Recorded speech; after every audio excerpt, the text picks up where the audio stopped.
Hello and welcome to day 26 of the Emergent series. And this is going to be the last week on Emergent for now. And we plan to cover some advanced topics which will help you to build apps in more efficient way and much faster.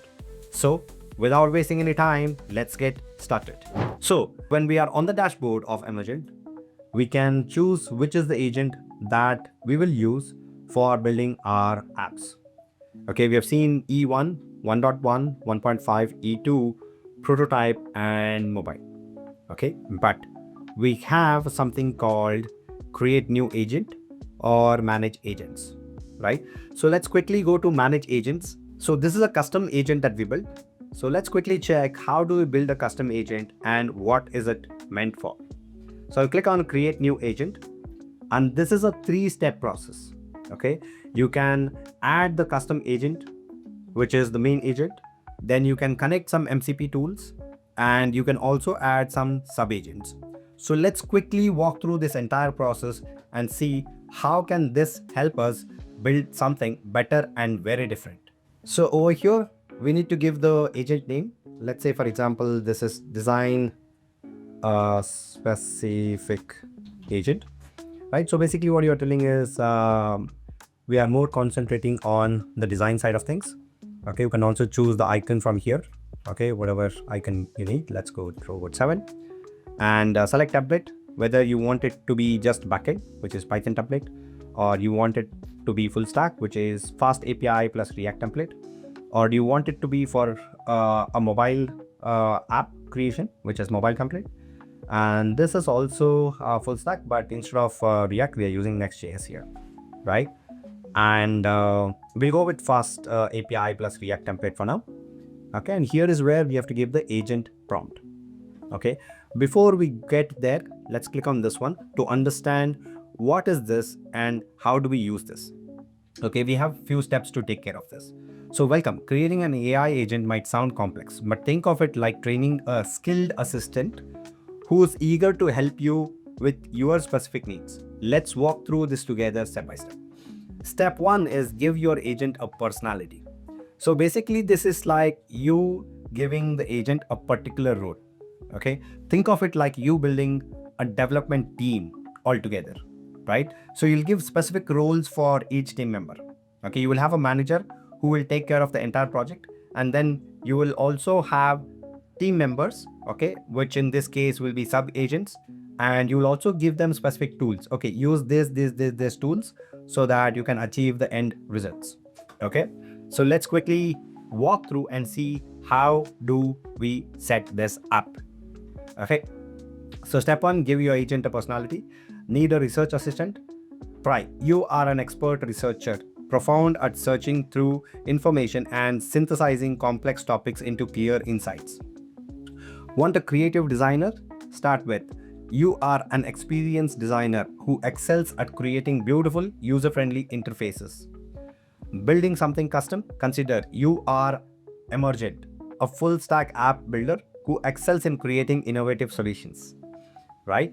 So you'll have to give specific role to the user, or rather in this case agent, and tell what is it good at and what should it perform. Okay, step 2 is explain what you need done, the task basically, right? This is where you describe your actual goal. Be as clear as you would be when asking a colleague for help. So if you hired somebody for a specific role, wouldn't you explain to them what exactly they have to do? This is precisely that. You have to explain to the agent what exactly this particular agent is supposed to do. Okay, so we can see some examples. Want to automate repetitive business tasks? Describe which ones and how they currently work. Need a study app? Explain what subjects and features would help you learn best. Building something unique? Paint a picture of what success looks like, right? Remember, your agent wants to help, so don't hold back on details. So it's always good to give more details. At the same time, don't give it too much details where it will be lost. Okay, so give specific details so that it understands what needs to be got done. Now, step 3 is share current context. Okay, optional but helpful. as you can see. Sometimes your agent needs to know about recent developments or specific circumstances.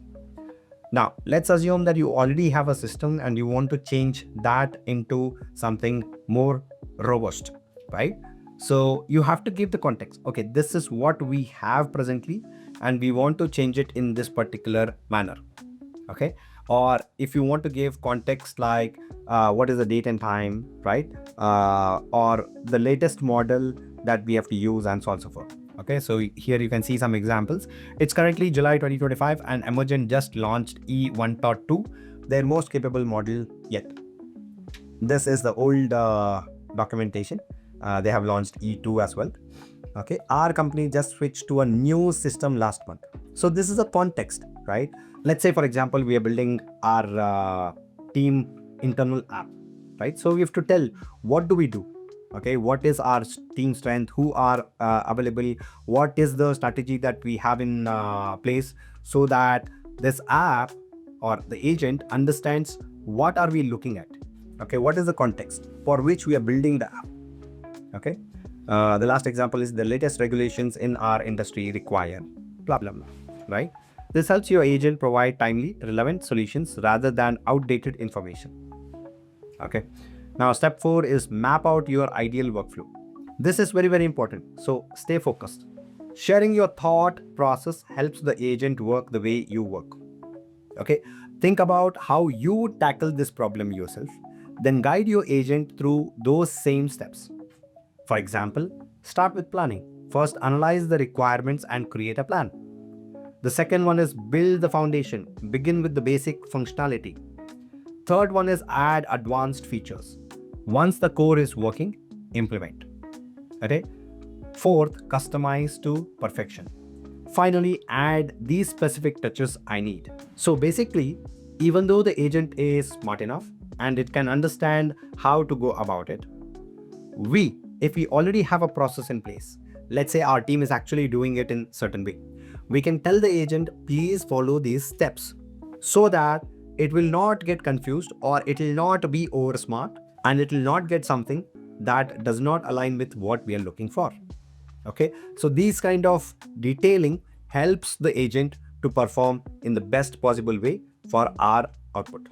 And then we can also tell working with sub agents. Okay, team players. Basically, if we have team players, if we are adding sub agents, then we can tell if your main agent needs to delegate specialized tasks to other agents, like a manager working with specialists, mention this in your workflow. Okay, so here we have to mention, when you need a detailed code analysis, consult the code reviewer agent. For design decisions, collaborate with the UI UX specialist agent, right? So you can create sub agents and even ask the main agent to consult them for specific use cases, right? Now, step 5, set your guidelines and preferences. These are your house rules. They help your agent work exactly how you prefer. Okay, so you can see here, share any specific preferences, constraints, or things to be careful about. Always prioritize user-friendly solutions over complex ones. Use the Troubleshooter tool primarily for debugging issues. When testing front-end features, use the front-end testing tool exclusively, right? So they have 3 types of testing agents. One is the front-end, one is the back-end, and one is full stack. Okay, so we can specifically mention that when you're testing the front-end issues, please use front-end testing tool exclusively, not the full stack, right? That will kind of, save some credits for us.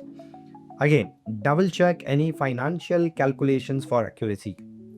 So if you're building some financial apps or something like that, then we can mention this particular thing. Okay, so these are like ground rules which it will follow no matter what. Okay, so we have to give the prompt in that way. Now I've got some sample prompt. I'll quickly add that here and I'll walk you through. So this is the sample prompt that we've got, and you can see here, you are Emergent main agent, a senior full stack developer, technical architect, and orchestrator. Your primary role is to take user requests related to UI design, shared scene, UI components, 21st.dev components, Tailwind styling, and Framer motion animations, and intelligently delegate work to design sub-agent or the MCP tool when appropriate. Now, because we are building some design specific agent, okay, we are giving details about some design related things, right? You behave like a highly skilled engineer who composes systems, validates output, and ensures production quality results. Now we are giving some persona and identity details here. Okay, you are a developer-oriented agent who understands React, TypeScript, ShatCN UI, Tailwind CSS, and so on and so forth. So we have given some more details to it. Then we say your primary task is this: interpret the user's request and determine if you should generate UI directly, request design extraction from the design sub-agent, run validations or transformations through the MCP tool, right? And then the second step is produce final production ready UI code packages using ShatCN UI component primitives, Tailwind utility classes, Framer motion animations, TypeScript, React best practices. Then we have the third step: validate generated code before returning it to the user. And we have given the context over here. What is the workflow that we want it to follow, right? And then we have given the guidelines. Okay, prefer TypeScript .tsx for all components, must produce ShatCN/UI compliant code, use Tailwind CSS utility classes, never inline CSS unless required, use Framer motions for animations, prefer variants for orchestrated transitions, never leak internal agent, reasoning, tokens, logs, or system data. Very, very important. Never execute untrusted code, route it through MCP tools if needed. Keep components small, modular, composable. Preserve semantic HTML and add ARIA attributes when needed. ARIA, right? Maintain accessibility as a first class requirement. Okay. And then we have given when to call sub-agents and so on and so forth. So if you are planning to add sub-agents, then this is also important. So give these details. Okay. And they have also mentioned output schema. Okay, you must enforce that all final component packages conform to. This is the final output that we are expecting from it. Now, if we go a bit down, these are system constraints. This is read-only, right? We cannot change this. You can open it up and check it, but this is added by Emergent by default. Okay, so we can't do any changes here. Now let's continue to add tools. And here is where we can add MCP tools. We've already covered how do we add MCP tools in our previous videos. So if you have still not watched that, please go ahead and watch that, right? And any MCP tools that you want this particular agent to use, you can enable it. Okay, for now, I'm just going to disable all of them. But let's go a bit down, and we have specialized tools. We have Ask Human. Basically, it asks for human inputs wherever needed.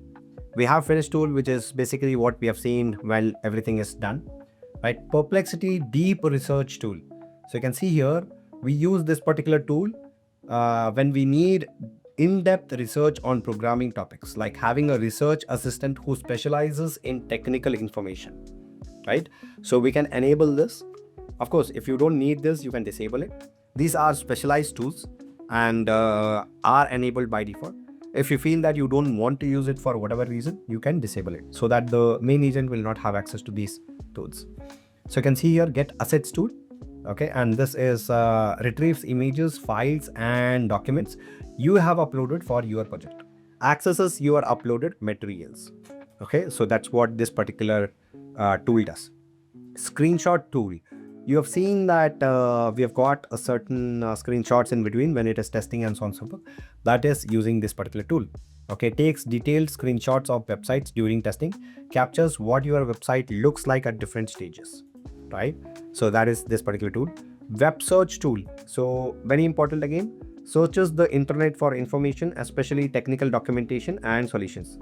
Your agent's Google search capability, right? That is this particular tool. Now we can go back. Now if we scroll a bit down, then we have something called default tools.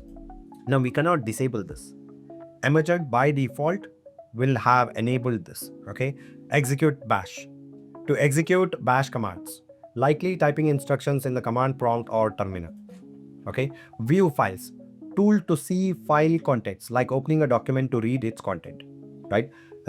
Search replace. So you can see here, finds and replaces text in files, like using find and replace in a word processor. Then we have find the file.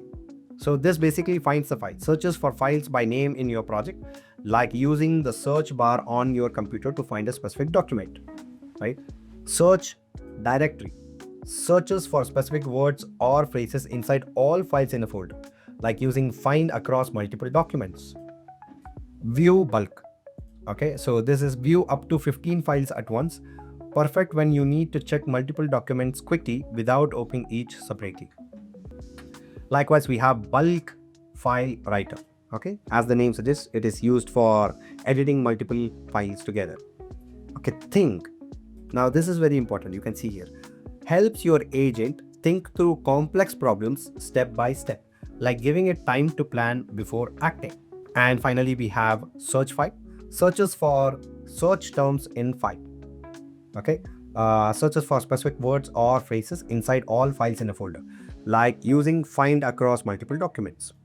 Now, I think this and search directory seems to be a bit same. I'm not sure what is the difference here.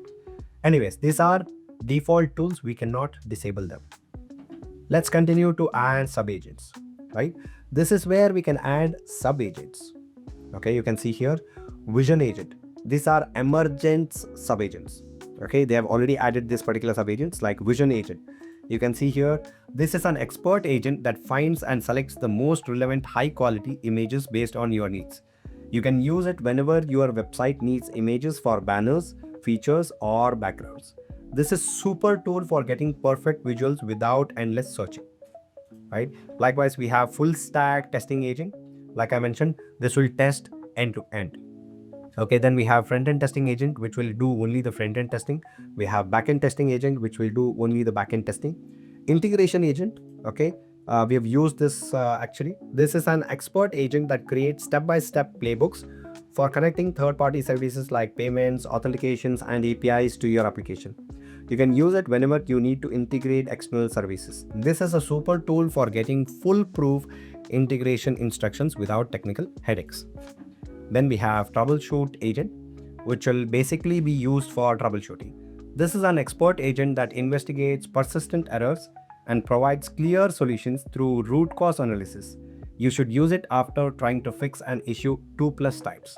This is a super tool for solving stubborn problems that won't go away. So if ever you get into a situation where you ask the agent to fix some issue and it's not able to fix, okay, but it says that it is done, right? Then specifically ask it to use Troubleshoot agent, right? This is that particular agent which will mostly solve the problem for you. Now, finally, we have deployment agent, which is meant for deploying, right? You can also add some sub-agents by yourself. Okay, basically, you can go over here and you can say what is sub-agent name, what is the sub-agent definition, right? You can add some system prompt for that particular sub-agent, right? And so on and so forth. And once you give this, you can also add specific tools for that particular sub-agent. Okay, that can also be done. Now I'm not going into this particular route. Okay, so I'll click on review agent. And you can actually review all the details that we have enabled or added in this particular agent and click on save your agent. This is how you create a custom agent which will work exactly the way you want it to function. Right? Now, instead of using E1, E1.1, E1.5 or E2 or any of these, you can actually use the agent that you created, right? Design specific agent is what we created just now. Select that, give your prompt, and then see the magic. Now, this is a super useful function that Emergent gives you. If you're not happy with other agents, or if you need specific outputs, the way you have been doing it for many years, then you can go ahead and create your custom agent, ask it how it needs to perform, and it will do exactly that. I hope this has been an amazing walkthrough of some advanced feature that Emergent has. And if so, please share it with your vibe coding friends or colleagues so that they know about this hidden gem in Emergent. Thank you for watching, and I will see you in the next one.